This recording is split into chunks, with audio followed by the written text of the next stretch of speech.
dos Apóstolos, capítulo número 27, vamos botar ali daqui a pouco.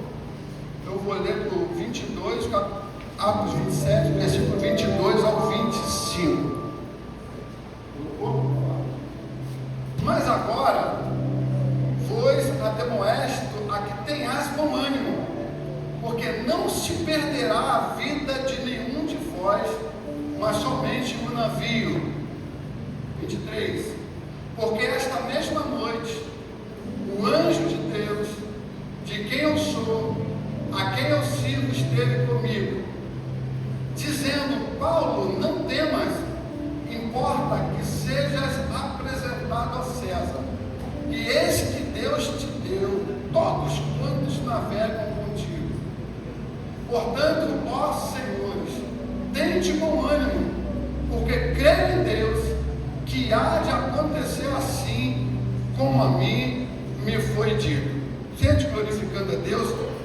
Acho que está ali já o tema, né? Tem que ter tema, né, pastor Rafael? Tem que ter tema. As tempestades não anulam o propósito. Louvado seja o nome do Senhor. O capítulo 27 de Atos dos Apóstolos, ele é uma jornada de fé, né?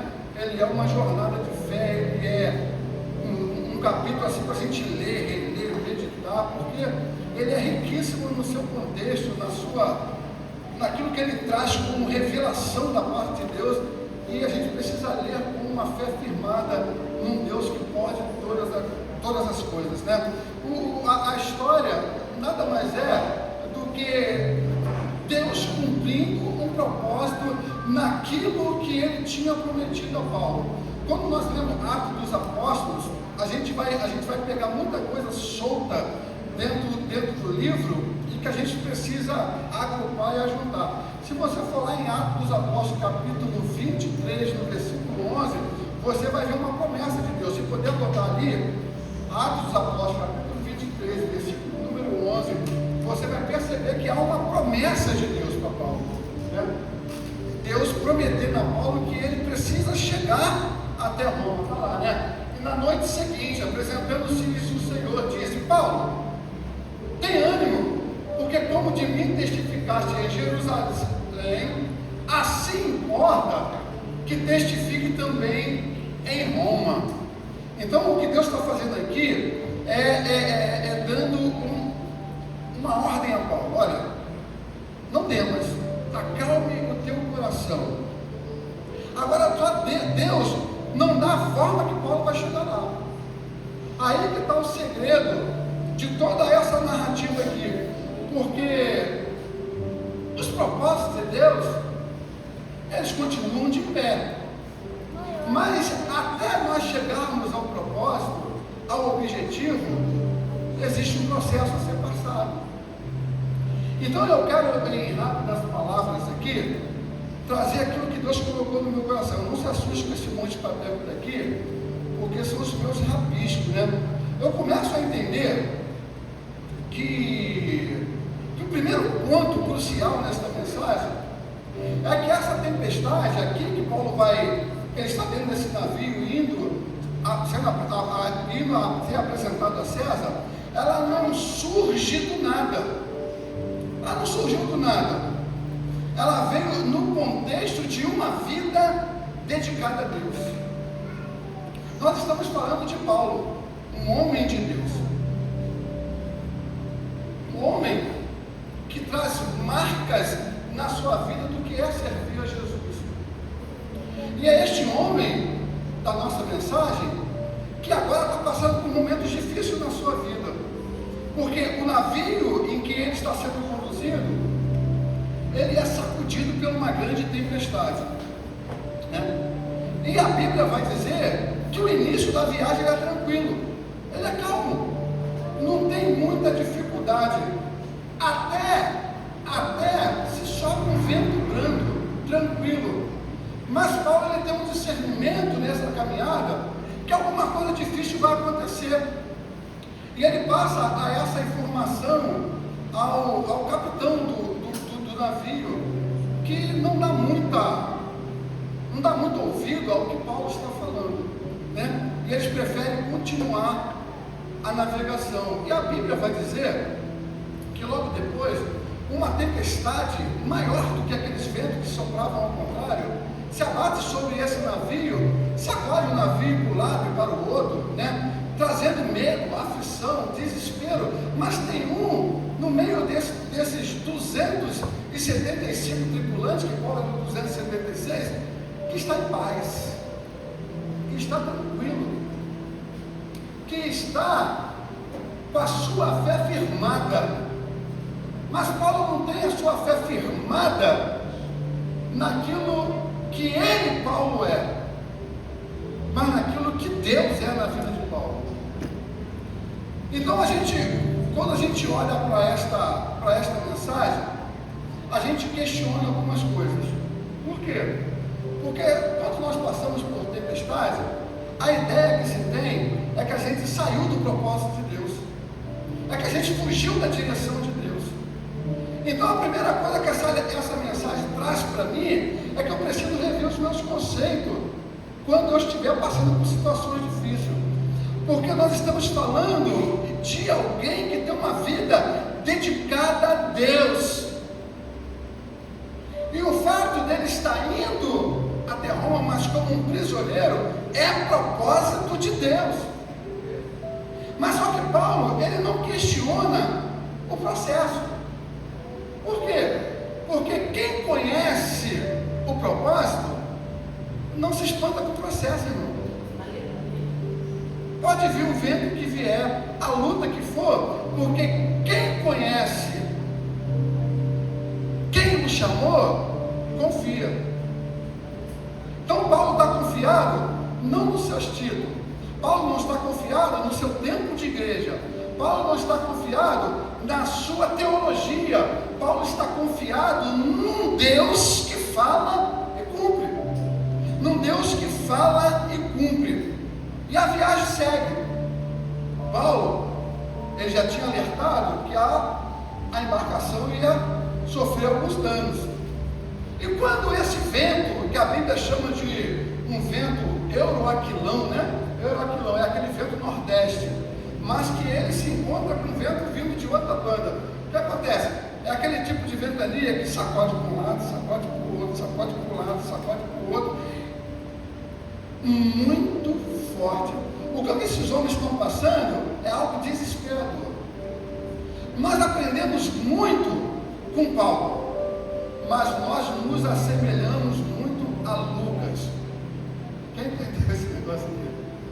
Olha o que Lucas, que está narrando, ele vai dizer no versículo 20: e não aparecendo havia já muitos dias nem sol, nem estrelas, e caindo sobre nós uma não pequena tempestade, fugiu-nos toda a esperança de nos salvarmos. O que é que Lucas está dizendo? Olha, a tempestade é tão grande, nós tentamos de tudo, porque agora nós vamos morrer, não tem mais jeito.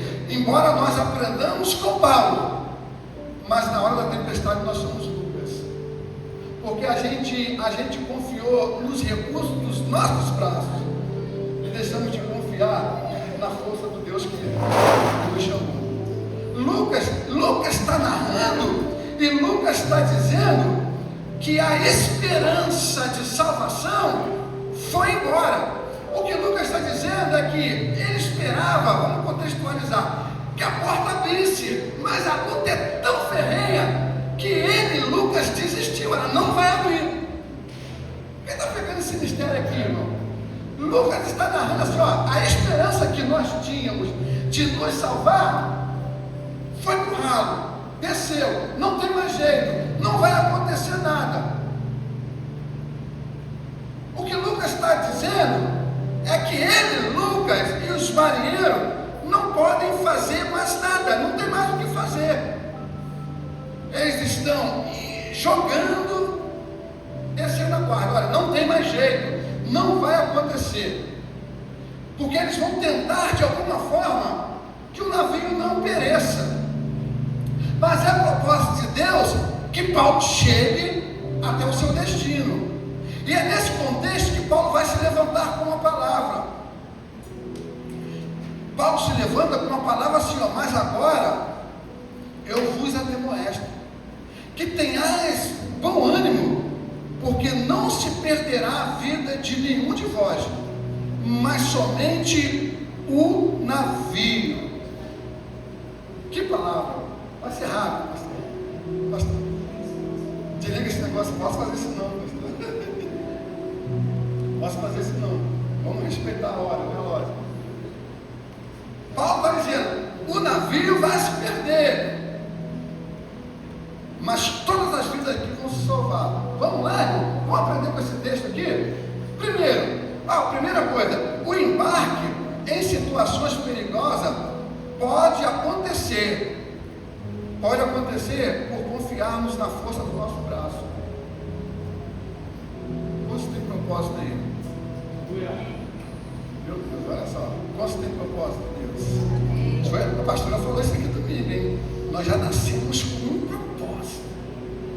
Nós já fomos gerados com um propósito. Todos nós fomos gerados com um propósito. Ou seja, a primeira lição que eu tiro do texto é que às vezes, confiado na força do nosso braço, no nosso intelecto, na nossa sabedoria, nós desprezamos a palavra de Deus. Por quê? Porque às vezes a palavra vem porque a gente não dá valor nenhum. Paulo era prisioneiro. Por isso que é bom ficar ligado no culto, porque às vezes a mensagem vem porque a gente não espera nada, não dá nada por ele. Quem está falando é Paulo. Paulo não entende nada de embarcação, Paulo não entende nada de navio, Paulo não entende nada. E Paulo não está ali como o apóstolo Paulo, ele está ali como um prisioneiro. Então o que o comandante vai fazer? Ele prefere ouvir o piloto. Por quê? O piloto é sábio, o piloto conhece de embarcação, o piloto conhece de engenharia náutica, mas Paulo não. Paulo é simplesmente um prisioneiro. Às vezes a gente despreza os conselhos de Deus, porque a gente não ouve a voz de Deus falando por bocas que a gente menos espera. A primeira lição que a gente aprende, a gente precisa discernir quando Deus está falando através de alguém. Olha que coisa legal, Senhor. Não se desligue do culto. Deus está falando. Deus está falando. Deus tem um propósito na vida de Paulo. Paulo tem que se apresentar até César. Paulo tem que ir a Roma pregar a palavra. Não é propósito de Deus levar Paulo. Só que Paulo está dentro de um navio, está dentro de uma embarcação que está sendo sacudida pelo vento, mas Paulo está em paz.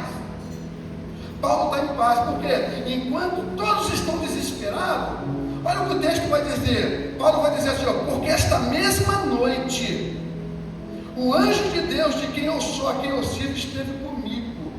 Ei, meu Deus. Só faz isso aqui quem tem intimidade com Deus. Enquanto está todo mundo achando que vai morrer, Paulo está sendo visitado pelo anjo. Enquanto todos estão achando que não vai dar certo, que não vão chegar em lugar nenhum, que a enfermidade vai matar, Paulo está sendo visitado pelo anjo. Por quê? Porque só é visitado pelo anjo porque quem adora a Deus na hora da tempestade. Quando está todo mundo desesperado, Paulo está orando. Paulo está buscando a face de Deus. À noite, eu imagino, eu quero crer que era uma noite desesperadora. Está todo mundo desesperado, mas Paulo está em comunhão com Deus. Paulo está em comunhão com Deus. Enquanto os marinheiros tentam escapar com as suas forças, Paulo está buscando a face de Deus. Aleluia. Deus quer dar livramento, mas eles estão desesperados. Deus quer livrar da morte, mas eles estão apegados às coisas que Ele pode fazer. O texto vai nos revelar que contra essa tempestade, não adianta força humana. Não adianta navegar contra ventos contrários. Lucas está dizendo só, a nossa esperança de nos salvarmos foi embora. Nós já estamos algum dia sem comer, desesperado, e Paulo está tranquilo dentro desta embarcação. O primeiro problema dele é que eles não ouvem a voz de comando. Eles preferem fazer do jeito dele. E eles têm livramento da parte de Deus, mas eles querem fazer do jeito dele. Pega isso aqui, irmão, que veio do trono da graça. Deus quer nos livrar de tanta coisa. de tanta coisa, mas nós não conseguimos discernir os comandos de Deus. Tem coisas que já era para ter chegado na nossa vida, mas a gente está navegando contra o vento. A gente anda 1 metro e volta 3. Tem tanta coisa que Deus já teria te entregado na tua mão, mas você continua apegado a navios. A gente continua apegado a coisas. Quer ouvir isso aqui? É da parte de Deus, né? Deus, para te livrar, Ele vai ter que te tirar coisas. Deus, para te entregar o propósito, Ele vai fazer você desapegar de coisas. E quem está preparado? Quem está preparado? O anjo diz a Paulo: não se perderá nenhuma vida, só o navio. Que Deus leve os navios, mas que preserve a nossa vida. Que Deus leve os navios e as suas circunstâncias, mas que preserve a nossa vida. Deus permite rupturas para realinhar direções. Tem coisa que Deus vai quebrar para a gente voltar para o rumo. Glória a Deus. É a nossa que sai de casa. Ó, começou um caiu. Um relógio não caiu. Vamos ficar tranquilo, vamos lá. Deus vai tirar coisas para nos trazer de volta para o rumo. Quem está preparado? Deus quer alinhar direções. Deus permite que coisas aconteçam para que a gente volte para o rumo. Forte essa mensagem, não é? Vamos lá. A vida fica, o navio quebra. A vida permanece, mas o navio se vai. O que eu aprendo com isso aqui? Não se prenda a coisas que podem destruir a sua vida. Tem coisas que Deus quer tirar, irmãos. Tem coisas que Deus vai levar, mas você vai chegar no propósito. Tem coisas que Deus vai tirar da nossa vida. Ai, como Deus está falando para mim? Deus pega o pregador, né, meu Deus? Como Deus pega o pregador aqui, né? Tem coisas que Deus vai tirar para nos botar de volta para o rumo. Que Deus leve coisas, mas que preserve a nossa vida e o nosso propósito. Aleluia! Louvado seja o nome do Senhor. É forte o que Deus está falando. Em algum momento Deus vai permitir que algumas coisas se percam, mas Ele não vai perder você. Aponta para o meio. Aponta para o meio, irmão. Coisas vão se perder, mas Deus não te perde. Aponta esse dedo de profeta e vai dizer assim: ó, tu vai perder coisa, mas Deus não vai te perder. Por quê? Porque você tem propósito. Tem propósito na tua vida. Tem um chamado forte na tua vida. Deus vai tirar coisas, mas o propósito está de pé. Ele te protege, Ele te guarda, te preserva e te esconde. Para Deus nos esconder, é necessário que Ele tire coisas. O maior interessado nesta viagem para Deus não é navio, é você. Tem gente apegada a coisas demais, pastor. Tem gente apegada a coisas demais. Olha o texto, lê o texto com bastante calma, tu vai ver, ó. Eles começam jogando coisas fora. Até o trigo foi jogado fora. O trigo representava dinheiro, muito dinheiro. Eles estão jogando fora porque eles têm que aliviar o peso do navio para ver que se salva. Mas o propósito de Deus é esse aqui, ó. Eu vou salvar você, Paulo, e quem estiver contigo, o navio vai. O navio é as circunstâncias. Se Deus quiser, Ele tira até dinheiro, mas Ele vai fazer cumprir o propósito que Ele tem na tua vida. Aleluia! Deus tem propósito a cumprir na nossa vida. Deus não quer perder você. Aleluia. Se precisar, Deus afunda o navio. Oh, aleluia! Vou correr, pastor, vou correr. diz a palavra assim, ó, você vai chegar a César, e todo que estiver com você também serão livrados, todos serão guardados. Mas qual era a prerrogativa? Qual era a ordem? Olha, eu só livro quem estiver contigo. Meu Deus, aumentou a nossa responsabilidade, aumentou a responsabilidade de Paulo. Paulo agora tem que ter uma palavra de convencimento para que ninguém saia. Ele tem que ter uma palavra de convencimento para que ninguém saia. Quem pegou isso aqui? Tem pessoas na tua vida, você vai pegar, que nem tem parte com Deus, mas vai ser livrado por causa de você. A tua responsabilidade está aumentando. Tem pessoas que não dão nada por você, mas vai ser livre porque estão contigo.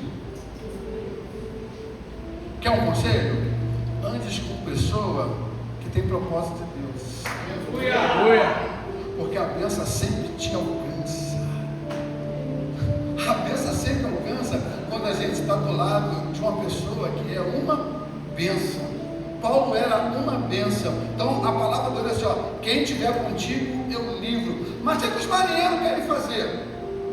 Eles querem fugir. Por quê? Porque na hora das lutas, da dificuldade, das tempestades, dos ventos, a gente estamos sempre em fuga. A gente quer sempre fugir, correr. Quando o vento aperta, a tempestade já não tinha mais jeito. Lucas chega a declarar que eles vão morrer, que não tem mais jeito de salvação. Eles têm uma ideia, olha, a gente tem que sair daqui. Então o que a gente faz? A gente vamos jogar o batel, jogar os botes salva-vida. Aí Paulo vai ver aquela situação, ou seja, qual é a palavra? Paulo diz assim, ó, eles precisam ficar junto comigo. Aonde eu tiver tem livramento. Aonde eu for, eles vão ser livrados. Eles precisam estar comigo. Eu vou dar uma ordem aqui, olha, é melhor cortar as cordas do batel, para que ninguém saia daqui, senão eu não garanto a vida de ninguém. Por quê? Porque só tem livramento para quem está perto da bênção, irmão, para quem está perto de quem tem propósito. Só tem livramento para aqueles que estão na hora da luta. Não adianta fugir. Por quê? Porque Deus não vai perder o propósito que Ele tem na tua vida. Sabe o que Deus está fazendo? Deus está cortando todas as nossas possibilidades de fuga. Não tem mais para onde fugir. Tem que permanecer. A tempestade está forte. Continue firmado na rocha. Deus está cortando todas as possibilidades de fuga, porque Deus não quer perder você. Deus não quer te perder. Estou pulando aqui, pastor. Vamos embora, vamos correr. Vamos correr. Eles estão desesperados.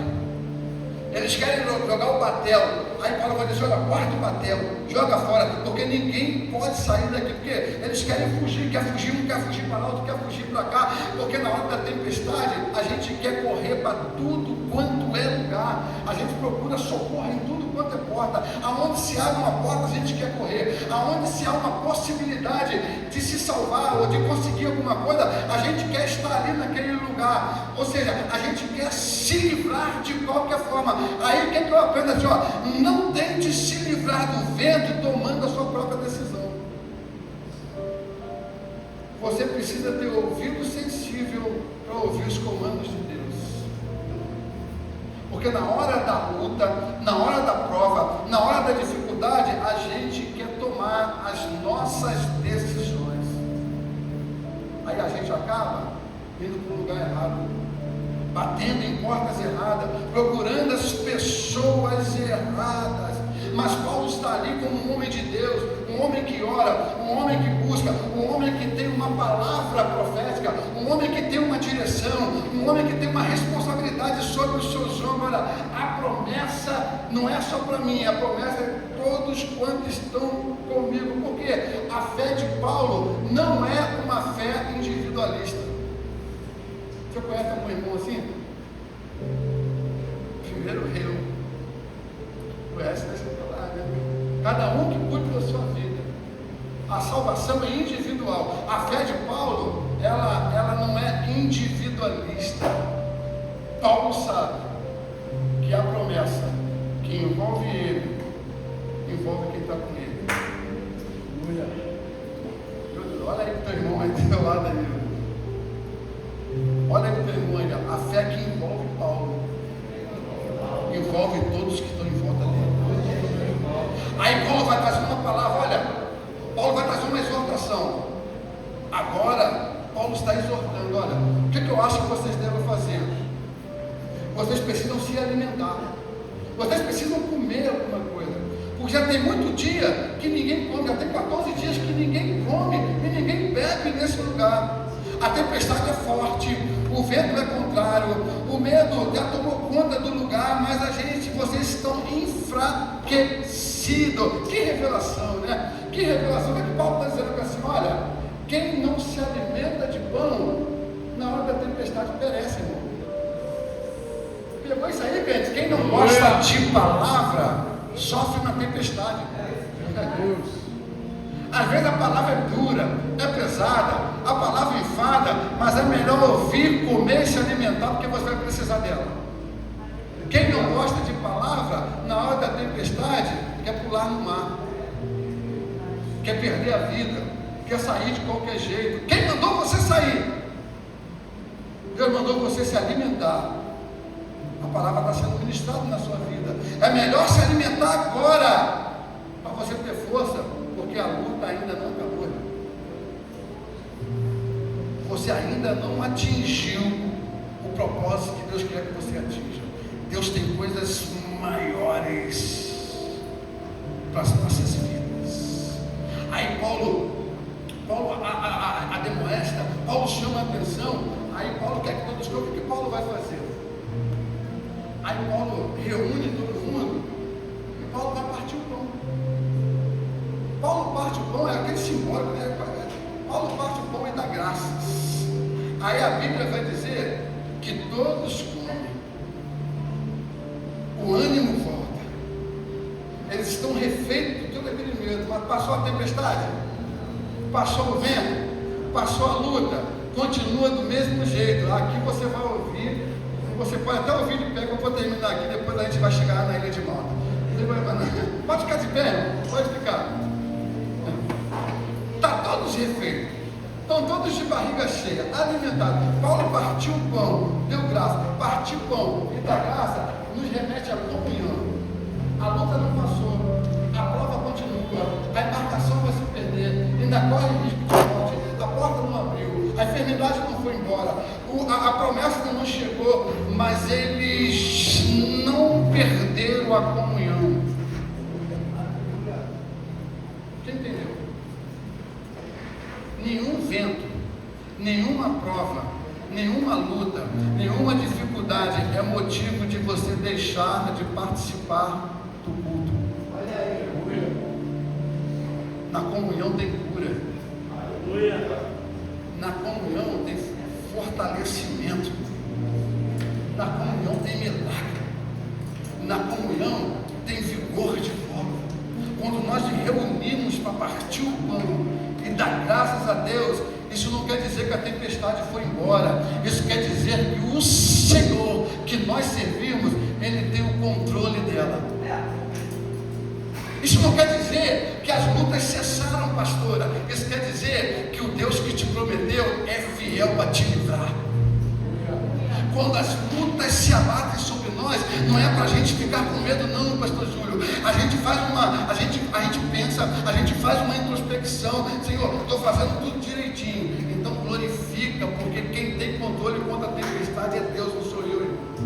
Sou Deus que tem poder de controlar vento, controlar tempestade, controlar mar. Até os discípulos ficavam sobressaltados quando o Senhor dizia assim: mar, aquiete-se, vento, cesse. Eles falavam assim: quem é esse que até o vento e o mar obedecem? Esse é aquele que te chamou num propósito. Ele é fiel para te tirar desse vento. Ele é fiel para te tirar dessa tempestade. Ele é fiel para te curar desta enfermidade. Você só precisa acreditar. O ânimo volta. Eles comem. A Bíblia vai dizer: refeitos com aquela comida, eles agora estão prontos para o que vier. Eles estão prontos para o que vier. O que vier agora eles vão encarar a tempestade, o mar revolto. Por quê? Porque eles estão alimentados para que você suporte o que está por vir. Eu peguei isso aqui domingo. Uma ministra de louvor aqui, a Clara, foi muito profética. Aquelas lágrimas não foram lágrimas de alguém que solta uma lágrima vazia. Foi lágrimas de alguém que sente o peso do que está para acontecer. É melhor você se alimentar, porque o que está por vir, você precisa estar forte. Você precisa estar forte. Então coma desta palavra, se alimente desta palavra, porque tem algo grande e poderoso que Deus quer te entregar. Deus quer te entregar todas as coisas. Deus está no controle, mesmo em meio à tempestade. E a nossa fé, ela precisa transformar o ambiente. A nossa fé, ela precisa ser contagiante. Se você perguntasse para mim hoje, assim, pastor, está tudo bem? Eu ia falar para você, está tudo bem, mas só eu sei aonde está doendo. Só eu sei como está ventando forte. Só eu sei a luta que eu estou atravessando. Mas a minha fé é uma fé madura. Por quê? Porque a fé madura, ela não controla o tempo da resposta, mas ela confia num Deus que ouve e responde. Quando Deus vai responder, eu não sei, eu só sei que Ele vai responder, porque Ele está ouvindo. Ele está ouvindo o teu clamor em meias lutas, em meias dificuldades, em meias provações. Deus está ouvindo. A minha fé, ela não controla o tempo da resposta, mas a minha confiança está firmada num Deus que ouve